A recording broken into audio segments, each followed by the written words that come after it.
علیکم ورحمۃ اللہ وبرکاتہ نحمدہ ونصلی علی رسولہ الکریم اما بعد۔ ماشاءاللہ الحمدللہ بہت خوشی ہوئی ماشاءاللہ، جہاں لاک ڈاؤن میں اکثر مدارس پر تالا پڑا ہوا ہے، مدارس بند ہیں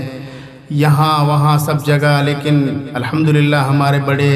ہمارے مشفق، ہمارے مربی جناب حضرت مولانا حنیف صاحب دامت برکاتہم العالیہ کے یہاں آیا ہے تو ماشاءاللہ بچوں کی نشست سامنے ہے، حفظ کے بچے بھی ہیں، ناظرہ کے بچے بھی ہیں،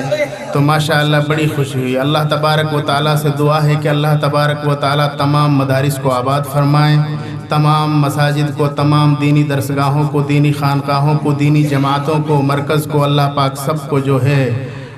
اپنے حفظ و امان میں رکھے، سب کو اللہ پاک آباد فرمائے۔ تو مولانا حنیف صاحب کی شخصیت کسی تعارف کی محتاج نہیں ہے، حضرت کی ہر جگہ پر قربانیاں ہیں، چاہے وہ مدارس کا معاملہ ہو، مساجد کا ہو، قومی معاملہ ہو، ملی معاملہ ہو،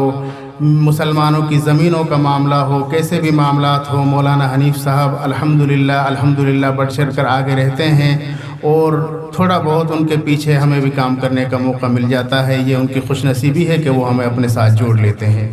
اللہ تبارک و تعالیٰ جو ہے ہمارے علماء جو ہیں، خاص طور سے الور کے جو علماء ہیں، اللہ پاک سب کے اندر اتحاد اور اتفاق پیدا فرمائیں اور سب مل جل کر کام کریں۔ کام اصل مقصد ہے قرآن حدیث کی تعلیم پر زور دینا، طلباء کو دین سکھانا، دین کے ساتھ کچھ دنیا سکھانا، کیونکہ دینی تعلیم تو ہمارا مقصد ہے جس کو لے کر مولانا حنیف صاحب چل رہے ہیں، یہ ادارہ ڈالا ہے، اور ہمارا بھی جو ادارہ ہے اور آپ سب کے جو ادارہ ہیں، یہاں علماء اکثر بیٹھے ہوئے ہیں۔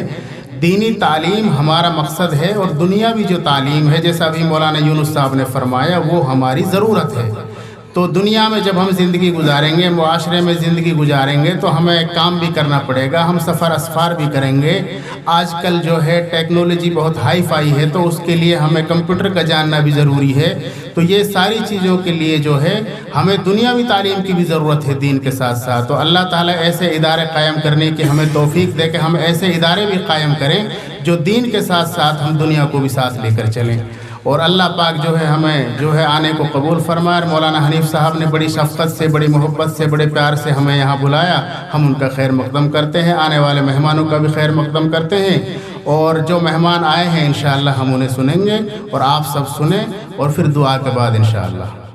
ملاقات۔ السلام علیکم۔